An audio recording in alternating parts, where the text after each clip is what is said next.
ஸ்வாதி கொலை வழக்கு தொடர்பாக சுமார் 100 கண்காணிப்பு கேமரா காட்சிகளை கைப்பற்றி போலீசார் விசாரித்து வருகின்றனர்.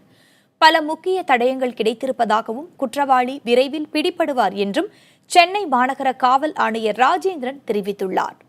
நுங்கம்பாக்கம் ரயில் நிலையத்தை சுற்றியுள்ள தெருக்களில் இருந்து காட்சிகளை கைப்பற்றி போலீசார் ஆய்வு மேற்கொண்டு வருகின்றனர். ஸ்வாதியின் நண்பர்கள் உடன் பணியாற்றியவர்களிடமும் விசாரணை தொடர்வதாக போலீசார் தெரிவித்துள்ளனர்.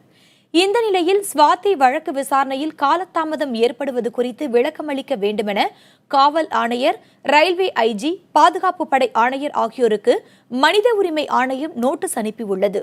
அதேபோல தேசிய மகளிர் ஆணையமும் காவல்துறை தலைவர் மற்றும் தெற்கு ரயில்வேவுக்கு நோட்டீஸ் அனுப்பியுள்ளது. காவல்துறையின் விசாரணை அறிக்கை திருப்தி அளிக்கவில்லை எனில் தாங்களே தனி விசாரணை குழு அமைப்போம் எனவும் மகளிர் ஆணையம் தெரிவித்துள்ளது.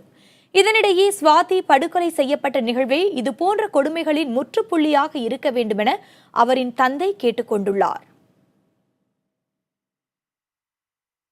Swati's incident should be the final in Madras city. Here, after or henceforth, no such incident should be occurred. That is my earnest request to people and government and all persons.